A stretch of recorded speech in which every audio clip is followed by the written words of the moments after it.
श्री गणेशाय नमः। श्री हरि श्री लिंग महापुराण 40वां अध्याय। कलयुग के धर्मों का वर्णन। कलयुग में धर्म आदि का हास तथा स्वल्प भी धर्माचरण का महत् फल एवं कलयुग के अंत में पुनः सतयुग की प्रवृत्ति। इंद्र बोले, हे शिलाद, कलयुग में तमोगुण से व्याकुल इंद्रियों वाले मनुष्य माया रचेंगे, दूसरों का दोष देखेंगे तथा तपस्वियों का वध करेंगे। कलयुग में प्रमाद, रोग, निरंतर क्षुधा का भय, अनावृष्टि रूप घोर भय तथा देशों का विप्रलय विनाश, ये सब होंगे। लोग वेदों की प्रामाणिकता स्वीकार करेंगे नहीं लोग वेदों की प्रामाणिकता स्वीकार नहीं करेंगे तथा अधर्म का आचरण करेंगे। मनुष्य धर्मच्युत होकर अनाचार में रत रहेंगे और महान क्रोधी तथा मंद बुद्धि वाले होंगे। कलयुग में प्रजाएं मिथ्या भाषण करेंगी, लोभ परायण होंगी तथा मलिन आचार विचार वाली होंगी। ब्राह्मणों के दूषित यज्ञ, दूषित पठन, दूषित आचार एवं दूषित शास्त्रों के सेवन रूपी कर्म दोष से प्रजाओं में भय उत्पन्न होगा।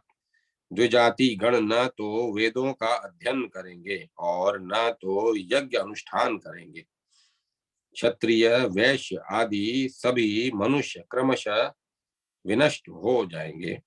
कलयुग में ब्राह्मण लोग शूद्रों को मंत्रोपदेश देंगे तथा उनके साथ शयन, आसन, भोजन आदि का व्यवहार करके उनसे संबंध बनाएंगे। राजा लोग शूद्रव्रत आचरण करते हुए ब्राह्मणों को संताप देंगे। प्रजाओं में भ्रूण हत्या तथा वीरों की हत्या की प्रवृत्ति व्याप्त रहेगी। शूद्र लोग ब्राह्मणों का आचरण करेंगे एवं ब्राह्मण शूद्रों का आचरण करेंगे। चोर लोग राजाओं के तुल्य व्यवहार करेंगे और राजा लोग चोरों जैसा व्यवहार करेंगे। स्त्रियां पातिव्रत धर्म का पालन नहीं करेंगी और व्यभिचारिणी स्त्रियों का बाहुल्य होगा। मनुष्यों में वर्ण तथा आश्रम संबंधी समस्त व्यवहार समाप्त हो जाएगा। उस समय पृथ्वी कहीं कम और कहीं अधिक फल देने वाली होगी। हे शिलाद, राजागण प्रजाओं के रक्षक न होकर उनके विनाशक हो जाएंगे। सभी शूद्र ज्ञानी बनकर ब्राह्मणों से वंदित होंगे। क्षत्रिय से इतर वर्ण वाले राजा होंगे। ब्राह्मण आजीविका के लिए शूद्रों पर निर्भर रहेंगे और अल्प बुद्धि वाले वे शूद्र ब्राह्मणों को देखकर अपने आसन से नहीं उठेंगे। स्वल्प बुद्धि वाले शूद्र श्रेष्ठ द्विजों को भी दंडित अपमानित करेंगे।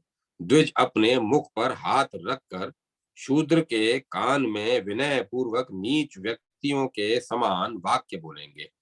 हे द्विज श्रेष्ठ, कलयुग में काल के वश में होकर राजा ब्राह्मणों के बीच उच्च आसन पर बैठे हुए शूद्रों को देखकर उसे दंडित नहीं करेंगे। वे पुष्पों, सुगंधित पदार्थों तथा अन्य मंगल द्रव्यों से शूद्रों की पूजा करेंगे। हे द्विज, अल्प शास्त्र ज्ञान, खोटे भाग्य एवं बल से युक्त शूद्र लोग गर्वित होकर श्रेष्ठ से श्रेष्ठ द्विजों की ओर देखना तक पसंद नहीं करेंगे। अपनी आजीविका के लिए शूद्रों पर आश्रित रहने वाले ब्राह्मण सेवा का अवसर देखकर वाहनों पर स्थित शूद्रों को घेर कर उनके द्वार पर खड़े होकर उनकी सेवा करेंगे। कलयुग में ब्राह्मण अनेक विध स्तुतियों से शूद्रों का स्तवन करेंगे। उस समय उत्तम विप्रगण अपने तपो तथा यज्ञों के फल का विक्रय करेंगे। उस कलयुग में बहुत लोग सन्यासी का रूप धारण कर लेंगे। उस युगांत के उपस्थित होने पर पुरुष तो कम होंगे किंतु स्त्रियां अधिक होंगी। कलयुग में ब्राह्मण वेद विद्या तथा वैदिक कर्मों की निंदा करेंगे। तब उस कलयुग में नील लोहित महादेव शिव धर्म की प्रतिष्ठा के लिए अपनी विकृत आकृति अर्थात उच्छिन्न भिन्न लिंग स्वरूप वाले होकर प्रकट होंगे। उस समय जो विप्रगण जिस किसी भी तरह से उन विकृत वेश वाले शिव की आराधना करेंगे, वे कलयुग के दोषों पर विजय प्राप्त कर परम पद को प्राप्त होंगे। उस कलयुग के अंत में हिंसक पशुओं की प्रबलता तथा गायों का हास्य होगा और उत्तम साधुओं का अभाव हो जाएगा। उस समय दान के मूल वाला सूक्ष्म ऐश्वर्य का रूप भी दुर्लभ हो जाएगा। ब्रह्मचर्य आदि चारों आश्रमों की शिथिलता हो जाने पर धर्म विनिष्ट हो जाएगा। उस युगांत में राजा लोग प्रजाजनों की रक्षा न करके मात्र अपनी रक्षा में तत्पर रहेंगे और बलि भाग कर के हर्ता बन जाएंगे। कलयुग में समस्त प्राणी अन्न तथा कन्याओं का विक्रय करने वाले एवं ब्राह्मण वेद बेचने वाले होंगे और स्त्रियां विभिचार परायण हो जाएंगी। जब युग क्षय होता है उस समय वर्षा के देवता इंद्र कहीं कहीं पर वृष्टि करने वाले कहे जाते हैं। उस अधम कलयुग में सभी वणिक जन भी कुत्सित आचरण वाले, दंभ करने वाले तथा पाखंडी अर्थात अवैधिक मार्गों पर चलने वाले होंगे। कलयुग में सभी लोग ग्राम याचक पात्र अपात्र का विचार किए बिना सबका यज्ञ आदि कराने वाले हो जाएंगे। कोई भी मृदु वचन बोलने वाला, सरल स्वभाव वाला, ईर्ष्या रहित तथा प्रत्युपकारी अर्थात अपने लिए किए गए उपकार को मानने वाला नहीं होगा और सभी लोग निंदक एवं पतित हो जाएंगे। यह सब युगांत कलयुग का लक्षण है। पृथ्वी राजाओं से शून्य हो जाएगी तथा धन धान्य से परिपूर्ण नहीं रहेगी। देशों और नगरों में बहुत से स्थान जन शून्य हो जाएंगे। पृथ्वी अल्प जल वाली तथा कम फल देने वाली होगी। रक्षक ही भक्षक बन जाएंगे एवं लोग स्वेच्छाचारी हो जाएंगे। युगांत कलयुग में सभी लोग दूसरों के धन का हरण करने वाले, पर स्त्री गमन करने वाले, कामी, दुरात्मा, अधम, दुस्साहसी, उद्योग रहित, लज्जा रहित, रोगी तथा 16 वर्ष की परम आयु वाले होंगे। कलयुग के उपस्थित होने पर शूद्रगण निर्लजता पूर्वक दांत दिखाते हुए गुरु गेरुआ वस्त्र तथा रुद्राक्ष धारण कर एवं के धर्म का आचरण करेंगे। कलयुग में लोग धान्य का हरण करने वाले तथा अत्यंत दुष्ट लोगों के संग की अभिलाषा करने वाले होंगे। चोर चोरों का धन चुराएंगे और उनके भी धन को कोई दूसरा हरण कर ले जाएगा। मनुष्य के विधि सम्मत कर्म से विरत होकर निष्क्रिय होने पर कीट, मूषक तथा सर्प मनुष्यों को पीड़ित करेंगे। उस समय सुभिक्ष, कल्याण, निरोगता, सामर्थ्य आदि दुर्लभ हो जाएंगे। लोग क्षुधा पीड़ित होकर अपने देश से आकर कौशिकी नदी के तट पर बसेंगे। लोग दुखित होकर 100 वर्ष की पूर्ण आयु व्यतीत करेंगे। कलयुग में सभी वेदों का प्रचार प्रसार कहीं दिखाई देगा और कहीं नहीं। समस्त यज्ञ अधर्म से पीड़ित होकर विनिष्ट हो जाएंगे। सन्यासी शास्त्र ज्ञान से रहित होंगे तथा कपालिक बहुत से होंगे। कुछ लोग वेद बेचेंगे तो अन्य लोग तीर्थों का विक्रय करेंगे। अन्य पाखंडी लोग वर्णाश्रम धर्म के प्रतिकूल आचरण करेंगे। कलयुग के उपस्थित होने पर इस प्रकार के लोग उत्पन्न होंगे। धर्म तथा अर्थ के पंडित बनकर शूद्र लोग वेदों का अध्ययन करेंगे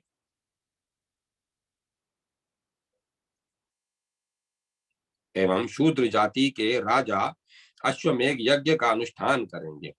उस समय सभी प्राणी स्त्रियों, बालकों तथा गायों का वध करके परस्पर नानाविध उपद्रव उत्पन्न करेंगे। उस समय अपार दुख, अल्प आयु, शारीरिक कष्ट तथा व्याधियों से लोग पीड़ित होंगे।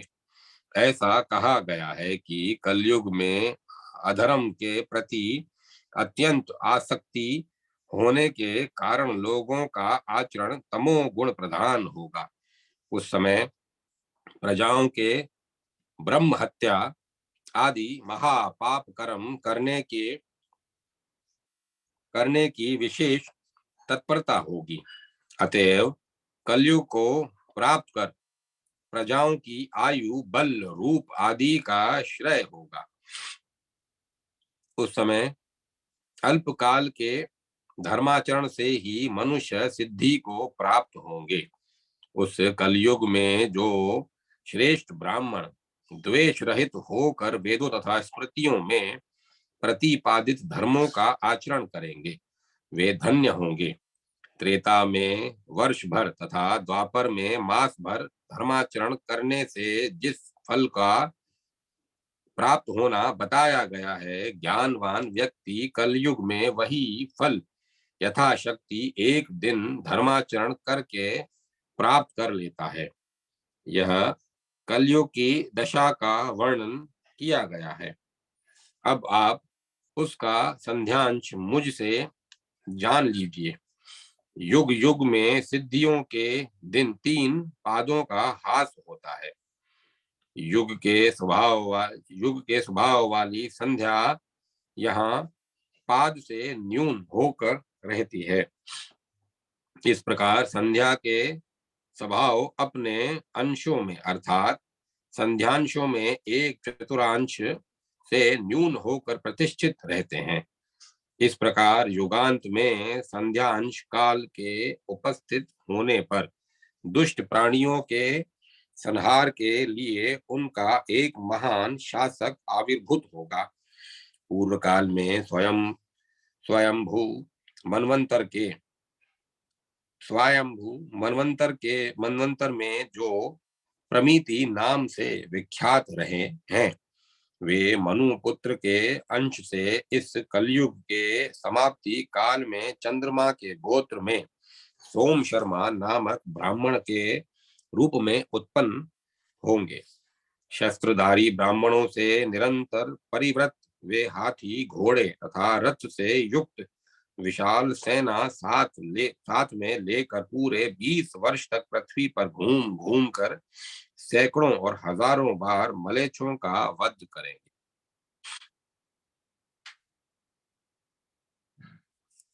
परम ऐश्वर्य संपन्न वे ब्राह्मण पुत्र शूद्र योनि में उत्पन्न उन सभी पाखंडी राजाओं को मारकर पृथ्वी को उनसे पूर्णतः विहीन कर देंगे।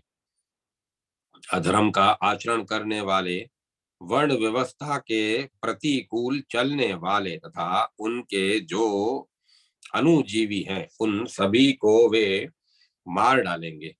सभी प्राणियों के लिए अजय, मलेच्छों के संहारक, अत्यंत बलशाली तथा प्रवर्त आज्ञा मंडल वाले वे समग्र भूमंडल पर विचरण करेंगे।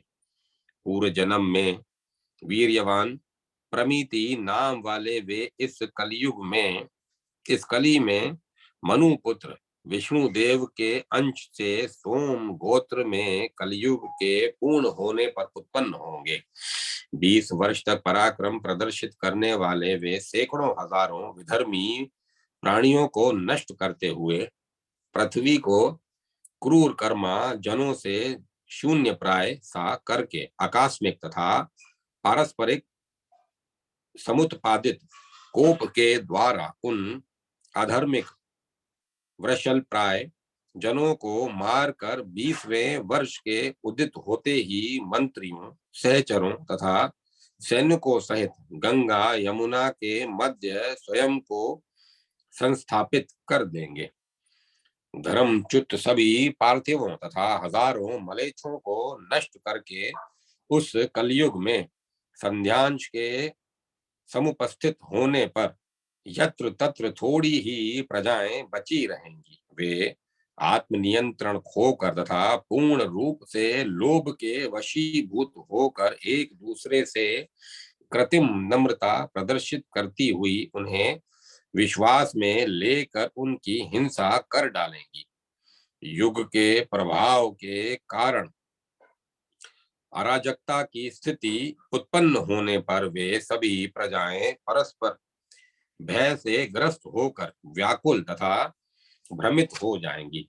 लोग अत्यंत दुखित एवं करुणा शून्य होकर अपनी पत्नियों तथा घरों को छोड़कर अपने प्राणों की भी परवाह न करने वाले होंगे।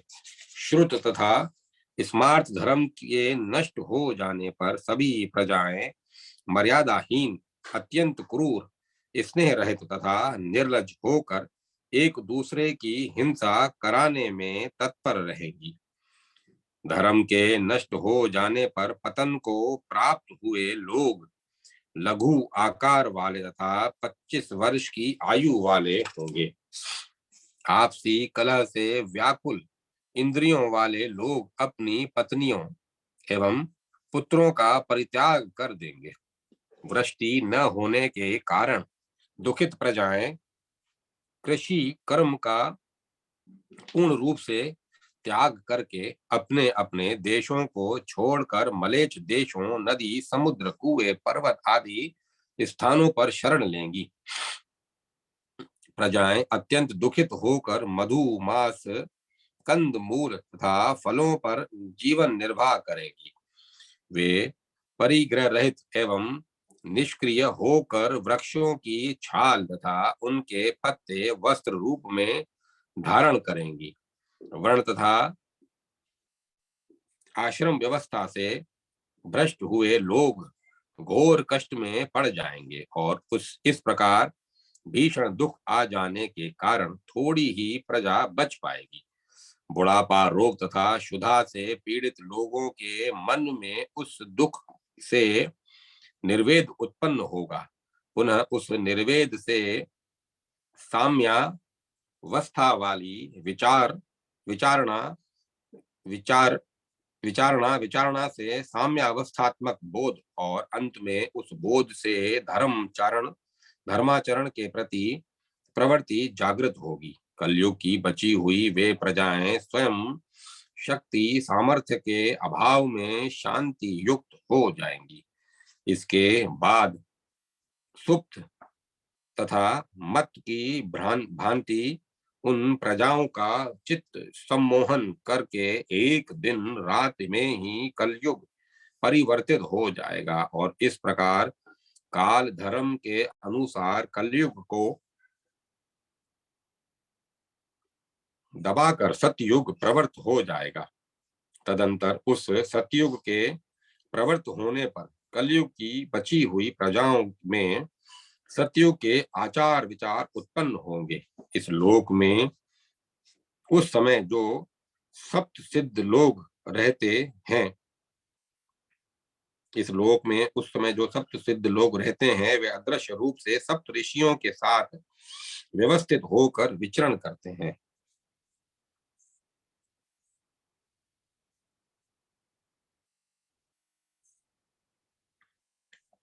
जो ब्राह्मण, क्षत्रिय, वैश्य तथा शूद्र बीज के लिए कहे गए हैं वे सब कलयुग में उत्पन्न होने वालों के साथ उस समय विशेषता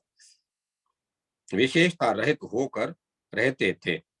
वर्णाश्रम के आचार वाला जो श्रोत तथा स्मार्त दो प्रकार का धर्म होता है उस धर्म को उन लोगों के लिए सप्त ऋषि एवं सप्त सिद्ध लोग उपदेश करते हुए इस प्रकार उन लोगों के कर्मनिष्ठ हो जाने पर कृत युग में प्रजाएं बढ़ने लगती हैं। उन सप्तऋषियों के द्वारा श्रोत स्मार्त संबंधी धर्मों का उपदेश करने से कुछ लोग युग के श्रेय के समय इस पृथ्वी लोक में धर्म की व्यवस्था के लिए रह जाते हैं। वे मुनिगण मनवंतरों के अधिकारों में स्थित रहते हैं। जिस प्रकार इस पृथ्वी पर दावानल से वनों के तृण आदि के जल जाने पर बाद में प्रथम वृष्टि से उनके मूलों में पुनः अंकुरण होता है, उसी प्रकार कलयुग में उत्पन्न हुए लोगों से ही कृत युग के प्राणियों की उत्पत्ति होती है। इस प्रकार अव्यवच्छिन्न रूप से इस लोक में मनवंतर के श्रेय तक एक युग के कुछ संतान दूसरे युग में विद्यमान रहते हैं। प्रत्येक चतुर्युगी में सुख, आयु, बल, रूप, धर्म, अर्थ तथा काम ये सभी क्रम से तीन तीन पादों में के हास्य को प्राप्त होते हैं, अर्थात प्रत्येक युग के अंत तक इनके एक एक पाद का हास होता जाता है। इसी प्रकार युग के संध्यांश में प्रत्येक युग की धर्म सिद्धियों का भी हास होता है। इस तरह मैंने क्रम से प्रत्येक सिद्धि का वर्णन कर दिया। इसी प्रकार सभी चारों युगों की स्थिति बनती है। चारों युगों की एक आवृत्ति का जो 1000 गुना है वही ब्रह्मा जी का एक दिन कहा गया है और उतनी ही बड़ी उनकी एक रात कही जाती है। जो जो युग का श्रेय होता है प्राणियों में जड़ता भाव तथा स्वभाव की सरलता का अभाव बढ़ता जाता है। यही सभी युगों का लक्षण कहा गया है। क्रम से एक चतुर्युग का 71 बार आवर्तन एक मनवंतर कहा जाता है। जो व्यवहार इस चतुर्युग में घटित होता है वही क्रमशः दूसरे चतुर्युगों में भी होता है। प्रत्येक सर्ग में 25 प्रकार के भेदों वाले जो तत्व होते हैं वे वे ही जैसे सदा उत्पन्न होते हैं और इससे कम या अधिक नहीं। उसी प्रकार युगों के साथ साथ लक्षणों सहित कल्प का भी कल्प भी होते हैं। इसी प्रकार युगों के साथ साथ लक्षणों सहित कल्प भी होते हैं। सभी मनवंतरों का भी यही लक्षण है। युगों के स्वभाव के अनुसार जिस प्रकार चीरकाल से प्रवृत्त होने वाले युगों में परिवर्तन होता है उसी प्रकार युगों के अनुरूप क्षय तथा उदय से एक जीवलोक भी संस्थित हो रहता है और इसमें भी युगों के अनुरूप परिवर्तन होता रहता है। इस प्रकार सभी मंत्रों में बीते हुए तथा आने वाले युगों के लक्षण संक्षेप में कहे गए हैं।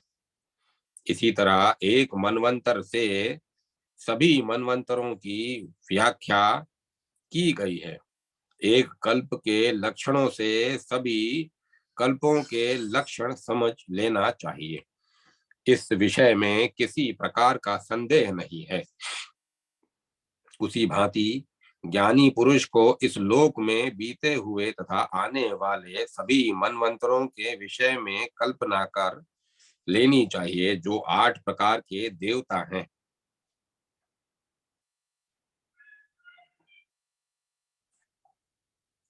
मनवंतरों के स्वामी ऋषिगण मनुगण आदि हैं। वे सब तुल्य अभिमान नाम रूप वाले हुआ करते हैं। साथ ही उन सभी का समान प्रकार का प्रयोजन भी होता है।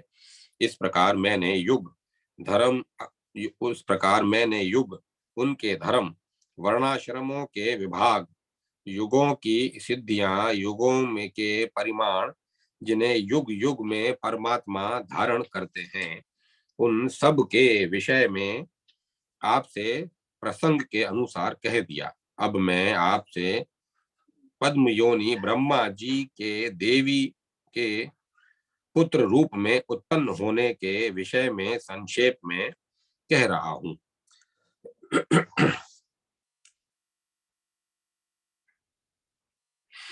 इस प्रकार श्रीलिंग महापुराण के अंतर्गत पूर्व भाग में चतुर्युग परिमाण नामक 40वां अध्याय पूर्ण हुआ।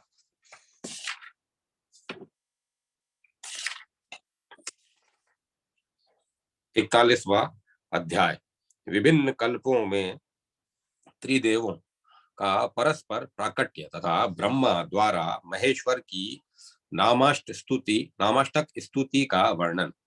इंद्र बोले, तत्पश्चात 1000 चतुर्युगी के व्यतीत हो जाने पर प्रभात वेला में भगवान ब्रह्मा ने नष्ट हुई प्रजाओं का पुनः पूर्वत सृजन किया।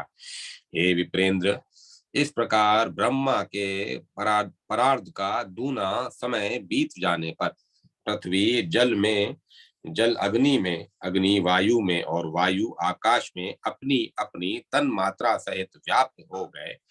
हे द्विज श्रेष्ठ, 10 इंद्रियां, मन तथा तन मात्राएं अहंकार को प्राप्त कर तत्क्षण उसी में विलीन हो गई।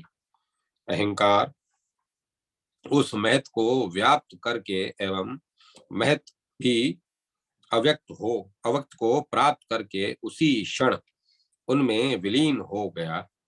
हे द्विज, अव्यक्त भी अपने गुणों के साथ महेश्वर में समाहित हो गया।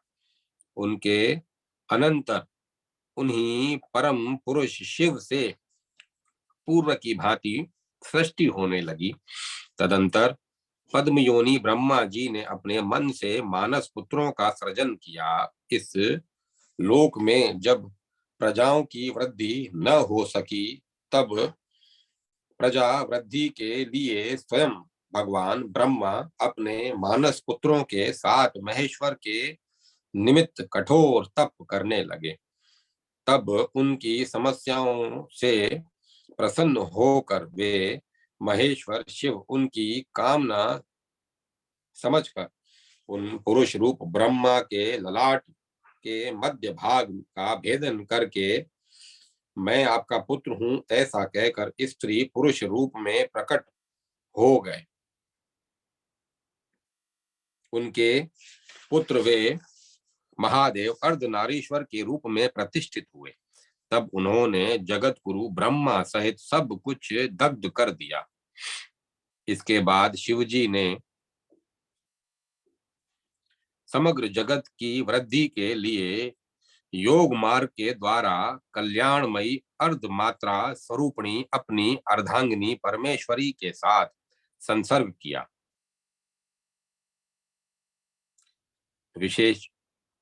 विश्वेश्वर विश्वात्मा परमेश्वर शिव ने उन परमेश्वरी से विष्णु, ब्रह्मा और पाशुपत अस्त्र का सृजन किया। इसीलिए ब्रह्मा तथा विष्णु को महादेवी के अंश से उत्पन्न कहा गया है और उन ब्रह्मा को अंड, पद्मज तथा भावंग भाव भी कहा जाता है। मैंने आपसे यह संपूर्ण पुरातन इतिहास कह दिया। जब तक ब्रह्मा का परार्ध रहता है, तब तक वे उनके ऐश्वर्य तथा तमोगुण से प्रादुर्भूत उनके वैराग्य से के विषय में मैं संक्षेप में कहूंगा। भगवान नारायण ने भी अपने शरीर को 2 भागों में विभक्त करके अपने उसी अंग से संपूर्ण चराचर की सृष्टि की। तब उन्होंने ब्रह्मा का सृजन किया और पितामह ब्रह्मा ने रुद्र का सृजन किया। हे मुने, दूसरे कल्प में रुद्र ने विष्णु, ब्रह्मा और ईश्वर शिव को उत्पन्न किया। हे मुने, तदंतर दूसरे कल्प में हरि विष्णु ने ब्रह्मा का सृजन किया। पुनः दूसरे कल्प में ब्रह्मा ने नारायण को और फिर भव रुद्र ने ब्रह्मा की सृष्टि की। तत्पश्चात अजन्मा भगवान ब्रह्मा यह संसार दुख रूप है ऐसा सोचकर सृष्टि कार्य छोड़ करके अपने को आत्म तत्व में अवस्थित कर प्राण संचार को निरुद्ध करके पाषाण की भांति अचल होकर 10,000 वर्षों तक समाधि में स्थित रहे।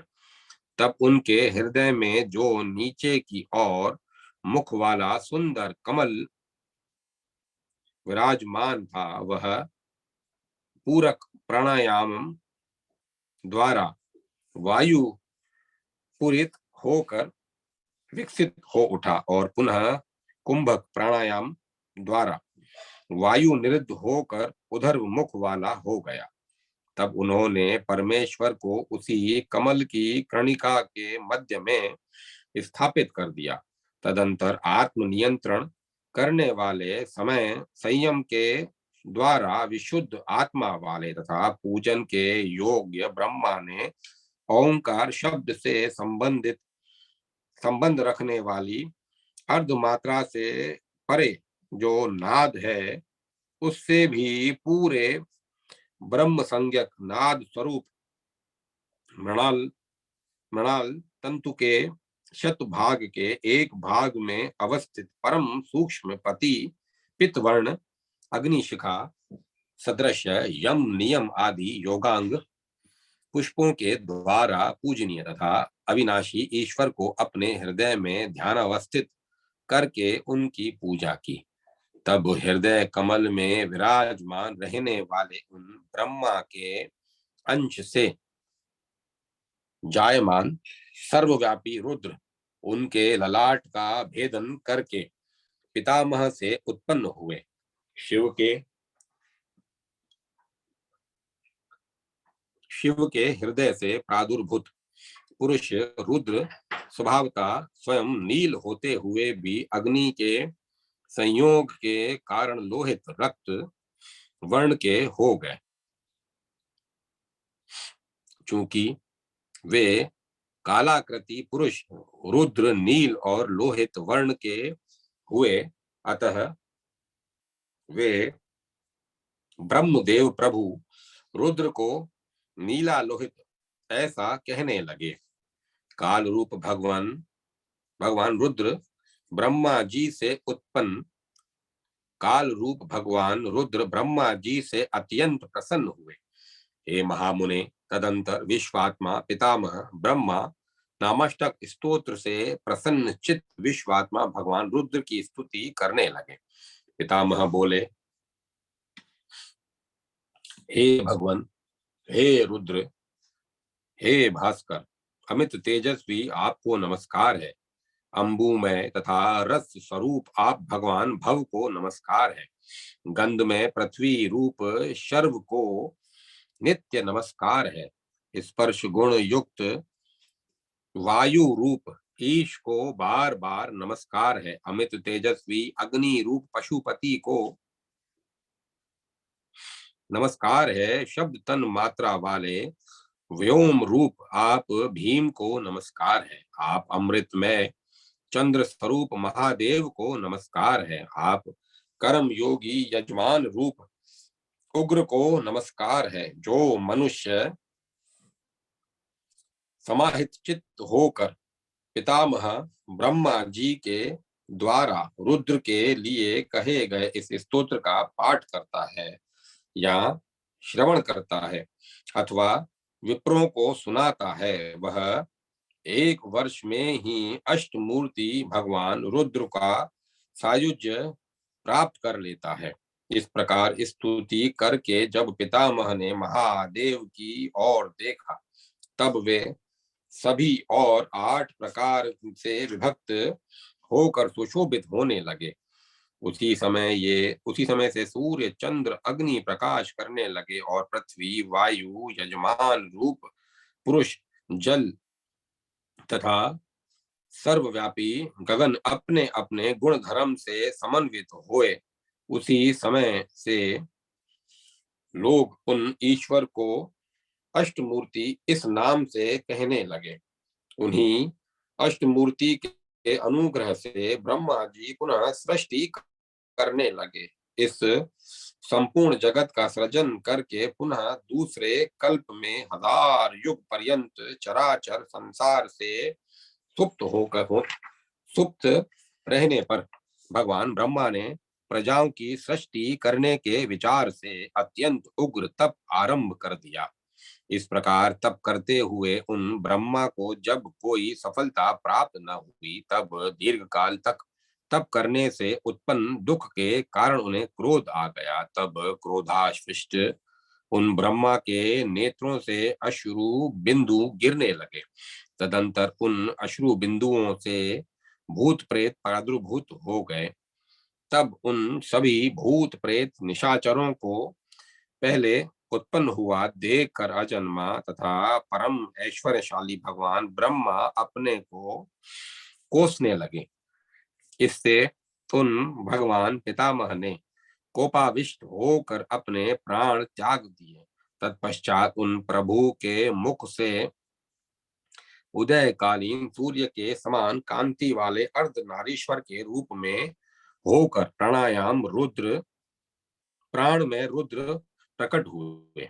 तब वे अपने को 11 स्वरूपों में भगवान रुद्र के 11 नामों का वर्णन विभिन्न पुराणों में आया है, किंतु नामों का अंतर है। लिंग पुराण पूर्व भाग में 11 रुद्रों के नाम इस प्रकार बताए गए हैं: अजेकपाद, अहिर्बंध्य, निरुपाक्ष, भैरव, हर, बहुरूप, त्र्यंबक, सावित्र, जयंत, पिनाकी तथा अपराजित। 11 स्वरूपों में विभक्त करके अवस्थित हो गए। उन सर्वात्मा रुद्र ने अपने आधे अंश से कल्याणकारिणी उमा को आविर्भूत किया। तत्पश्चात उमा ने लक्ष्मी, दुर्गा तथा श्रेष्ठ सरस्वती का सृजन किया। पुनः उन्होंने वामा, रुद्री, महामाया, कमल के समान नेत्रों वाली वैष्णवी, कल विक्रणी, काली, कमल वासिनी, बल विक्रणी, देवी, बल प्रथमिनी, सर्वभूत दमनी और मनोन्मनी का सृजन किया। इसी प्रकार उन्होंने अन्य बहुत सी हजारों नारियों की सृष्टि की। तब तीनों लोकों के स्वामी परमेश्वर महादेव समस्त रुद्रों तथा उन देवियों के साथ उन सर्वात्मा ब्रह्मा के समक्ष खड़े हो गए। तदंतर ब्रह्मपुत्र दयालु महेश्वर शिव ने उन मरे हुए परमेष्टि भगवान ब्रह्मा को पुनः प्राण प्रदान कर दिए। तब प्रभु शिव ने ब्रह्मा में आत्मस्थित प्राणों का संचार किया।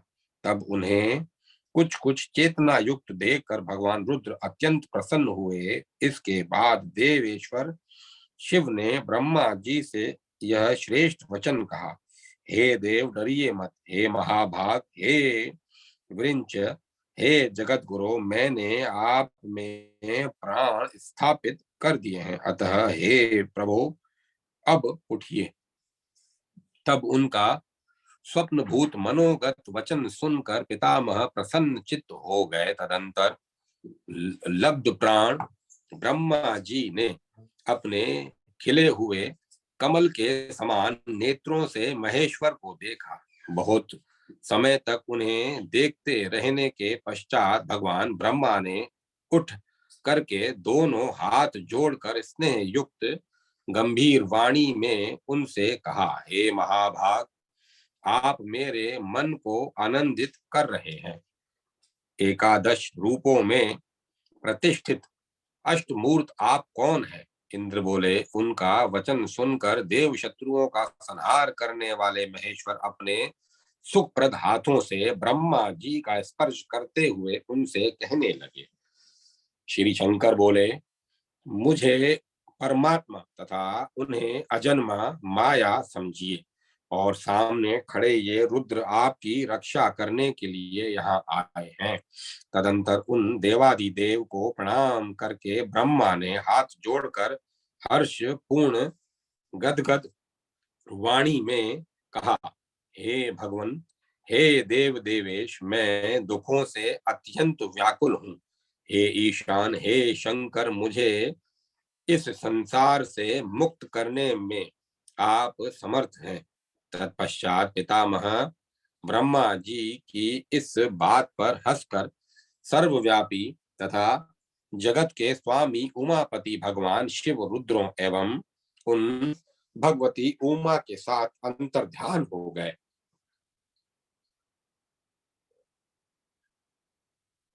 इंद्र बोले, हे शिलाद, अतः समस्त लोकों में आयुनिज तथा मृत्यु रहित पुरुष सर्वथा दुर्लभ हैं।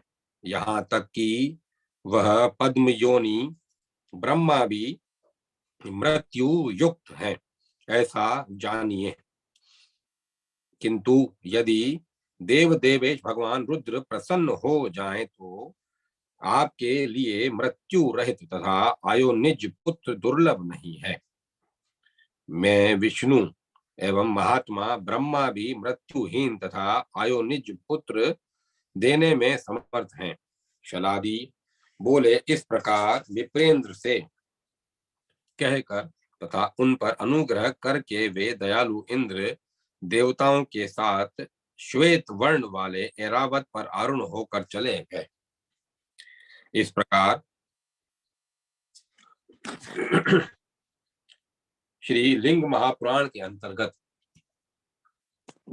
पूर्व भाग में इंद्र वाक्य नामक 41वां अध्याय पूर्ण हुआ। अब मैं कथा को विराम देता हूँ।